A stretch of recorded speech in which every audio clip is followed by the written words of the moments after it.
টাকায় আমার মানুষ চিনাইছে, টাকার জন্য বাবা আমায় বিদেশ পাঠাইছে। परदेसी जयो ना गो मुझे छोड़ के माटीर पिंजीराते तुम्हार बसती दिने दिने पिंजीरा मोर হইছে মলি। আসসালামু আলাইকুম প্রিয় প্রবাসী ভাইয়েরা, সবাই কেমন আছেন? আশা করি সবাই ভালো আছেন। আপনাদের দোয়া ও ভালোবাসায় আলহামদুলিল্লাহ আমিও ভালো আছি। তো আমার পাশে তো একটা ভিডিও দেখলেন এতক্ষণ যাবত, এই ভিডিওটা দেখে আমার এই ভিডিওটা করা আর কি। যখন আমি নতুন সৌদি আরব আসি না, ঠিক এই কাজটাই করছি আমি।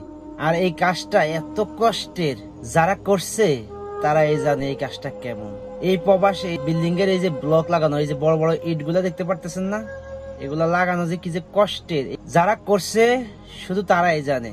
তো ভিডিওটা এই জন্যই করা, আমার এক প্রবাসী ভাই মানে কাজ করতেছে, তো এই জন্যই দেখলাম, দেখে আমার ওই পুরানো কথাগুলো মনে পড়ছে, এই জন্যই ভিডিওটা করা। ভাইরে এই কাজ অনেক কষ্টের কাজ রে ভাই। এই কাজটা করতে গেলে হাতের চামড়া থাকে না, জায়গায় জায়গায় স্পট পড়া যায়। এই কাজটা ঠিক আমি 1 বছর করছি। কেন করছি জানেন? বাধ্য হয়েছে এই কাজটা করার জন্য। যখন আমি সৌদি আরব নতুন আসি, ব্যাংক থেকে লোন নিয়ে, ওই লোনটা চালানোর জন্য আমি 1টা বছর এই কাজ করি।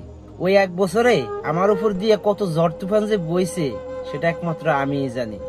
আর কাজ করছি কার সাথে জানেননি? আমাদের কোনো বাংলাদেশির সাথে না, পাকিস্তানিদের সাথে আর কি। আর পাকিস্তানিদের সাথে কাজ করা কেমন এটা আপনারা ভালো করে জানেন, যারা এই প্রবাসে আছেন।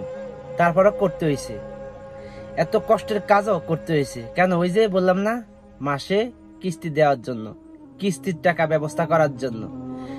1টা বছর এই কাজ করি আমি, মানে 1টা বছরে যে এই কাজটা করি না আমি, আমার জীবনটা শেষ হয়ে গেছে তখনই। মানে ওই কাজে এত কষ্ট, মানে কি বলবো, বালু সিমেন্ট মিক্স করো, এগুলা ওই যে মিস্ত্রি আইনা দাও, তারপরে এই যে বলক গুলা আছে না, বলক গুলা নিয়ে নিয়ে মিস্ত্রির কাছে দাও। বলক গুলা যখন নিচে কাজ করো তখন তো নিচে মনে করেন না তাদের কাছে রাখি, তারা উঠে উঠে লাগায়। যখন উপরে চলে যায় কাজ করতে, তখন এই বলক গুলা কান্দে নিয়ে নিয়ে উঠতে হইতো। একটা বলকের ওজন কত? 20 থেকে 24 কেজি একটা বলকের ওজন। তাই বলকের কাজ করতে হলে ফজরের নামাজ পড়ে কাজে যাইতে হইতো। কাজ থেকে আইতে হইতো কতক্ষণ জানেননি?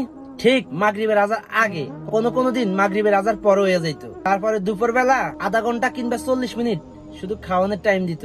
খাওয়ান খাইয়া কোনো রেস্ট নাই, আবার ওই কাজে লেগে যাও। কত টাকা বেতন দিতে জানেননি? 100 রিয়াল। আমি হেল্পার যে ছিলাম এই জন্য 100 রিয়াল আমার বেতন দিত।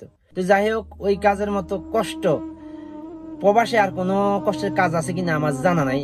তারপরেও বলবো সকল প্রবাসী যেন ভালো থাকে, সুস্থ থাকে, এই দোয়াটাই করি। আর আমার ভিডিওটা কার কাছে কেমন লাগছে অবশ্যই একটা কমেন্ট করে যাবেন। তো সবাই ভালো থাকবেন। আসসালামু আলাইকুম।